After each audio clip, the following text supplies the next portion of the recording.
Kurir ini dipecat bosnya karena menyelamatkan seorang anak. 2 hari kemudian, kejadian tak terduga terjadi. Ternyata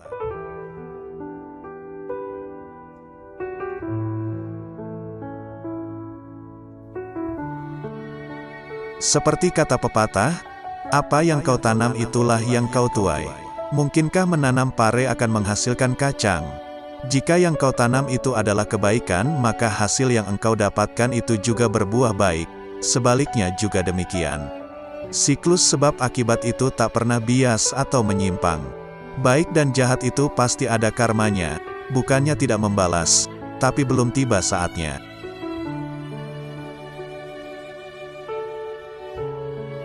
Xiao Bei terlahir dari keluarga miskin, jadi dia tidak menyelesaikan sekolah menengah atas, dan langsung mencari kerja di kota. Karena ijazahnya rendah, jadi hanya bisa bekerja sebagai kurir. Meski begitu, selama rajin dan bekerja tekun juga dapat menghasilkan uang. Namun, baru bekerja sebagai kurir, Xiao Bei kehilangan pekerjaannya. Dia dipecat karena telah menghilangkan kendaraan dan barang-barang yang akan dikirimnya.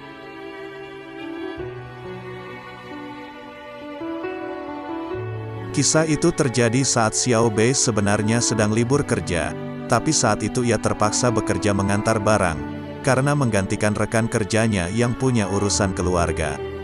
Saat mengantar barang, Xiao Bei kebetulan melihat seorang bocah yang nyangkut di teralis balkon. Jika tidak segera diselamatkan, besar kemungkinan bocah itu akan jatuh.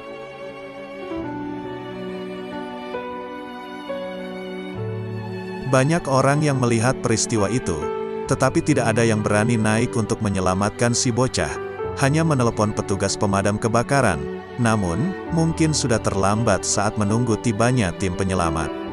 Xiao Bei segera masuk ke gedung apartemen, dan dari teras rumah tetangga bocah itu, ia berusaha menjangkau tubuh anak tersebut.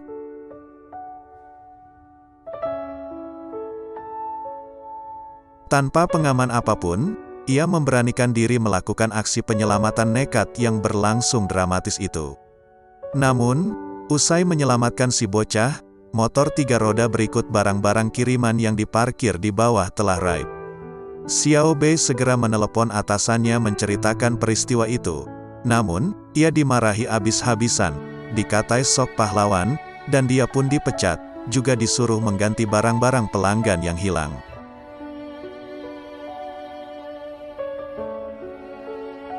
Xiao Bei termangu mendengar amarah bosnya.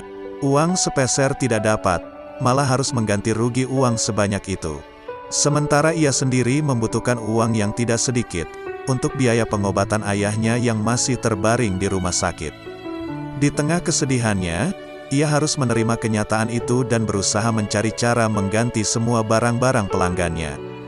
Tepat pada saat itu, ayah si bocah yang diselamatkannya itu tiba di sana. Ia mengucapkan terima kasih telah menyelamatkan anaknya.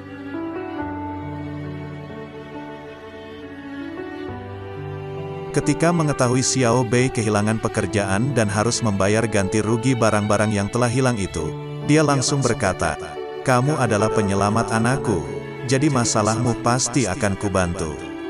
Ayah bocah itu membawa Xiao Bei ke perusahaan kurir tempat kerjanya, setelah mengganti motor 3 roda milik perusahaan yang hilang, kemudian melaporkan kejadian itu ke polisi. Gara-gara dia dipecat dari pekerjaan sebelumnya itu malah berkah bagi Xiao Bei. Di tempat kerja barunya Xiao Bei ditempatkan di bagian kantor, dan gaji yang lebih tinggi dari perusahaan sebelumnya.